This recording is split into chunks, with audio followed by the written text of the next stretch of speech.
Many of us had hoped to start the year under more positive circumstances. What started out as a sprint almost 10 months ago has now turned into a marathon. Many of the leaders I speak to are now feeling tired, and some are even feeling anxious. So how do you lead well during periods of prolonged uncertainty? In this video, I share 3 tips to help you do that. First of all, remember the why. In other words, the fundamental reason that your organization exists, its purpose, its reason for being, why it does what it does. And use this as your guiding light as you navigate the choppy waters. At every opportunity, remind yourself and remind your people of your purpose. Use it to inform every decision you make, from your day-to-day operations right through to your strategy.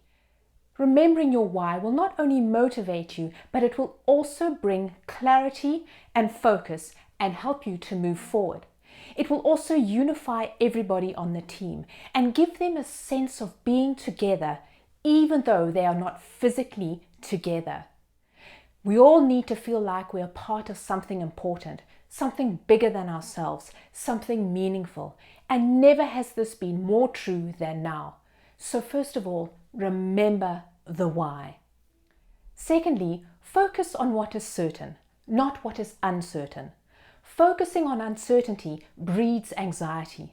It will also strip you of your resilience. The truth is, we have always lived in a world of uncertainty. This is not a new phenomenon. But despite this, there are always things we can be certain of. Focus on these. So what can you be certain of? Well, as a start of a 10, you can be certain that this too shall eventually pass.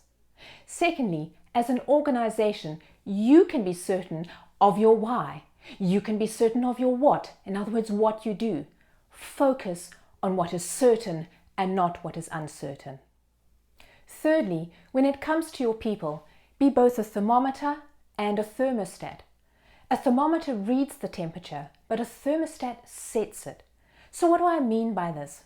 As a leader, it's important for you to be a thermometer by reading the temperature, understanding where your people are at, acknowledging their fears and their anxiety and their pain, and extending empathy where empathy needs to be extended. But then move to being a thermostat. In other words, helping your people not to get stuck, but to look ahead and to move forward.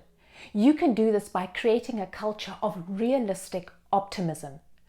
You can do this by remembering the why, focusing on what is certain and not what is uncertain. Be a thermometer, but also be a thermostat. So to summarize, uncertainty is here to stay. There are 3 things you can do to navigate through this. First of all, you can remember the why. Secondly, you can focus on what is certain and not what is uncertain.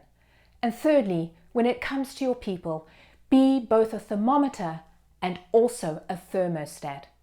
My name is Liz Lucht, and I'm on a mission to make organizations more successful by helping leaders become more effective, teams more cohesive, and employees more engaged.